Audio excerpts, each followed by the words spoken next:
Hello friends, அஸ்ஸலாமு அலைக்கும். நாங்கள் இன்றைக்கி நல்ல ஈஸியான மெத்தடில் நல்ல டேஸ்ட்டாக மட்டன் பிரியாணி கொலையாமைக்கு நல்ல கணக்கான பதத்துக்கு எப்படி செய்கிறதுன்னு பார்ப்போம். வெல்கம் டு மைஃபா ரெசிபி. நீங்கள் இன்றைய இந்த வீடியோ ஃபஸ்ட் டைம் பார்க்குறேன்னா சப்ஸ்கிரைப் பண்ணிக்கோங்க. அப்போ தான் நான் ஷேர் பண்ணுற எல்லா வீடியோவும் உங்களுக்கு உடனே நோட்டிஃபிகேஷனில் வரும். நான் இன்றைக்கி 1/2 kg ரைஸுக்கு பிரியாணி செய்ய போகிறேன். அதுக்கு இதில் மட்டன் சரியாக 650 கிராம் எடுத்துக்கிறேன். அதாவது ஆட்டு இறைச்சி. இதை நல்லா வாஷ் பண்ணி க்ளீன் பண்ணி எடுத்து வச்சுக்கிறேன். இதுக்கு தேவையான அளவு சால்ட் எட் பண்ணிட்டு இதில் பிரியாணி மசாலா 3 டேபிள் ஸ்பூன் எட் பண்ணுறேன். நான் ஷான் பிரியாணி மசாலா தான் எடுத்துக்கிறேன். உங்களுக்கு என்ன பிரியாணி மசாலா வேணும்னாலும் எட் பண்ணலாம். இது கூட தயிர் 1/2 கப் எட் பண்ணுறேன். இது சரியாக 100 கிராம் இருக்கும். சீரகத்தூள் 1 டேபிள் ஸ்பூன், கொத்தமல்லி தூள் 1.5 டேபிள் ஸ்பூன் இதில் எட் பண்ணுறேன். 1/4 டீஸ்பூன் மஞ்சள் தூள், சில்லி பவுடர் 1 டேபிள் ஸ்பூன் எட் பண்ணுறேன். நீங்கள் உங்களோட காரத்துக்கு ஏற்ற மாதிரி எட் பண்ணுங்கள். கொஞ்சமாக கொத்தமல்லி இலை எட் பண்ணிவிட்டு எந்த அளவுக்கு கொத்தமல்லி எடுத்தீங்களோ அதில் அரைவாசி வர அளவுக்கு புதினா இலை எட் பண்ணுறேன்.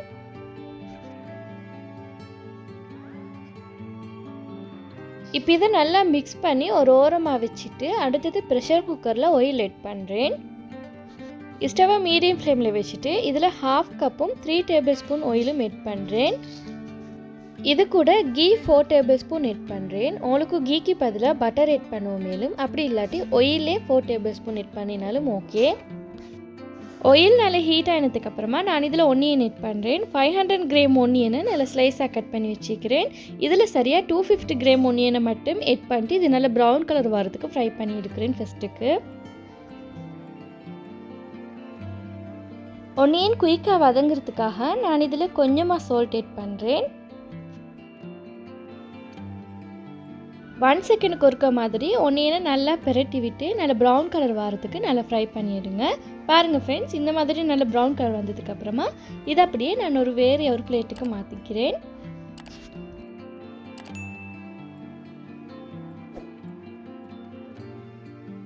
லாஸ்ட்டுக்கு இதை இந்த மாதிரி வடித்து எடுத்துக்கோங்க. நல்லா இதே ஆயிலில் பொட்டேட்டோ ஃப்ரை பண்ணணும். நான் பொட்டேட்டோட தோல் எல்லாம் சீகிட்டு இந்த மாதிரி கட் பண்ணி வச்சுக்கிறேன். இதுக்கு தேவையான அளவு சால்ட்டும் எட் பண்ணிவிட்டு கொஞ்சமாக மஞ்சள் தூளும் எட் பண்ணிவிட்டு இதை நல்லா மிக்ஸ் பண்ணி விட்டுக்கிறேன். இந்த பொட்டேட்டோவை டீப் ஃப்ரை பண்ண தேவையில்லை. கொஞ்சம் ஃப்ரை பண்ணதுக்கப்புறமா இதை எடுத்துடுங்க. இதை லாஸ்ட்டுக்கு மட்டன் குக் பண்ணக்குள்ளே நான் அதிலே மெட் பண்ணி இந்த பொட்டேட்டோவை குக் பண்ணுவேன். இந்த மாதிரி நீங்கள் ஃப்ரை பண்ணிவிட்டு மட்டனில் போட்டு குக் பண்ணினீங்கன்னா பொட்டேட்டோ கரையாமைக்கு நல்ல கணக்கான பதத்துக்கு வரும். அதோட பொட்டேட்டோ நல்ல டேஸ்ட்டாகவும் இருக்கும் சாப்பிட்றதுக்கு. இது ஃப்ரை பண்ணதுக்கப்புறமா நான் இதை வேறு ஒரு பவுலுக்கு ட்ரான்ஸ்ஃபர் பண்ணிவிட்டு இதே ஆயிலே நாங்கள் ஏற்கனவே எடுத்து வச்சுருந்து 250 கிராம் ஒனியனை எட் பண்ணிவிட்டு கொஞ்சம் வதக்கி எடுக்கிறேன்.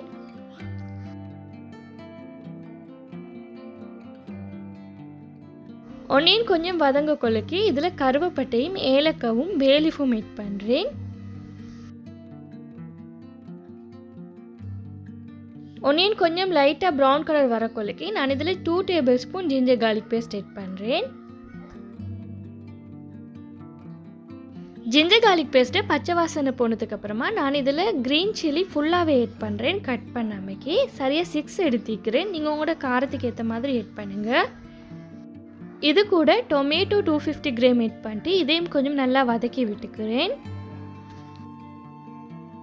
எனக்கு ஃபஸ்ட்டுக்கே கருவேப்பிலை போடுறதுக்கு மறந்துட்டுது. நான் இந்த ஸ்டேஜில் கருவேப்பிலை போட்டுக்கிறேன். நீங்கள் ஃபஸ்ட்டுக்கே ஆயிலில் ஒனியன் போட்டு ஃப்ரை பண்ண கொள்ளைக்கே கருவேப்பிலையும் மேட் பண்ணி ஃப்ரை பண்ணி எடுத்துக்கோங்க.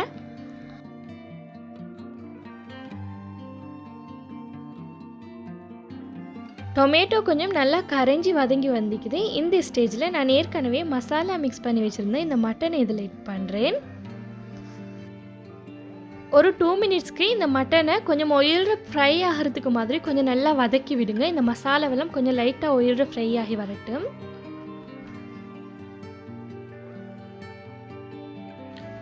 இப்போ இதில் வாட்டர் எட் பண்ணணும். நான் ஏற்கனவே மட்டன் மிக்ஸ் பண்ணி வச்சுருந்த பவுலில் 3 கப் வாட்டர் எட் பண்ணிட்டு இதை நல்லா மிக்ஸ் பண்ணி விட்டுட்டு இதை அப்படியே மட்டனில் எட் பண்ணுறேன். நீங்கள் எந்த கப்பில் ரைஸ் எடுக்கிறீங்களோ அதே கப்பில் வாட்டர் அளந்து எடுங்க.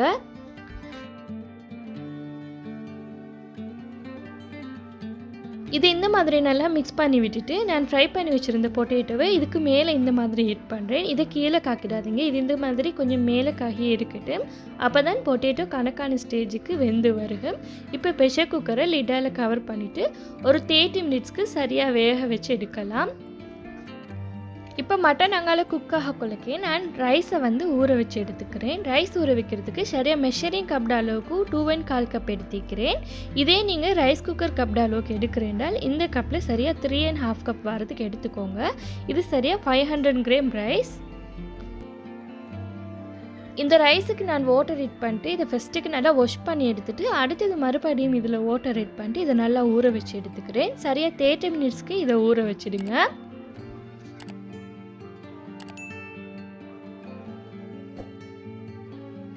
இப்போ 30 மினிட்ஸ் ஆகிட்டுது. மட்டன் நல்லா குக் ஆகி வந்திக்குது. நீங்கள் உங்களோட ப்ரெஷர் குக்கரில் விசில் படி பார்த்து வைக்கிறேன்டால் நீங்கள் எத்தனை அளவுக்கு எப்போவும் வைப்பீங்களோ அதே அளவுக்கு பார்த்து வச்சுக்கோங்க.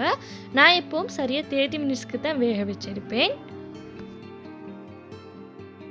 இப்போ இதை அப்படியே நான் ஒரு பொட்ஸுக்கு ஆட் பண்ணுறேன்.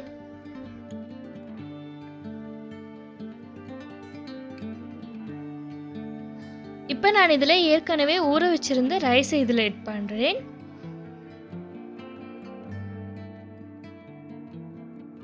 இந்த ரைஸை கீழே காக்கிட்டு மட்டன் எல்லாம் மேலுக்கு வரதுக்கு மாதிரி எடுத்து விட்டுருங்க.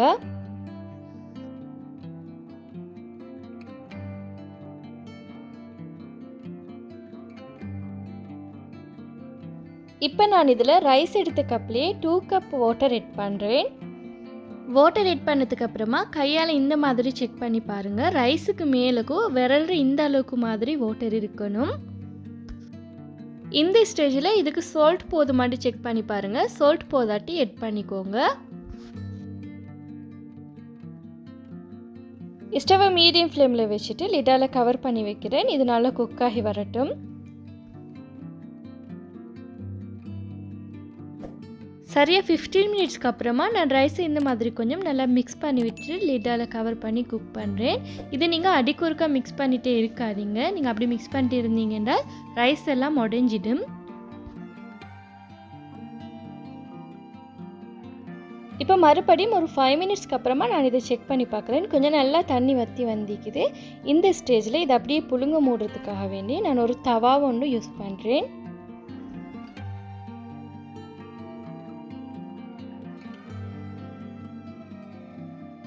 இந்த மாதிரி ஒரு தவா ஒன்றை ஸ்டவ்வில் வச்சுட்டு அதுக்கு மேலே பொரிச்சு வைங்க.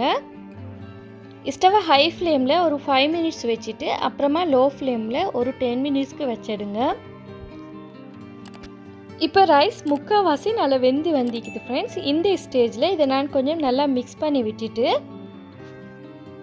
இதுக்கு மேலே ஒரு பேகுண்டை இந்த மாதிரி நான் வச்சுக்கிறேன். இதை டம்மில் வைக்கிறதுக்காக வேண்டி நீங்கள் இந்த மாதிரி வச்சிங்க என்றால் ரைஸ் பச்சை இல்லாமக்கி நல்ல கணக்கான ஸ்டேஜுக்கு புழுங்கி வரும். இப்போ இதை அப்படியே லிட்டால் கவர் பண்ணிட்டு ஒரு 10 மினிட்ஸ்க்கு டம்மில் வச்சிடுறேன். எப்போவும் நீங்கள் இந்த டிப்ஸை ஃபாலோ பண்ணிக்கோங்க ஃப்ரெண்ட்ஸ். ரைஸ் குக் பண்ண கொலைக்கு ரைஸ் பச்சையாகிற மாதிரி இருந்துச்சுன்னா நீங்கள் அதுக்கு மேலே வாட்டர் எக்ஸ்ட்ரா ஆட் பண்ணிட்டீங்க என்றால் சம்டைம் ரைஸ் குழஞ்சிடும். ரைஸ் குலையாமைக்கு கணக்கான பதத்துக்கு வரணும்னா இந்த மாதிரி ஒரு பிளாஸ்டிக்கை நீங்கள் மேலால் போட்டுட்டு டம்மில் ஒரு 10 மினிட்ஸ்க்கு வச்சிங்கன்னா ரைஸ் கணக்கான பதத்துக்கு குலையாமைக்கு வரும்.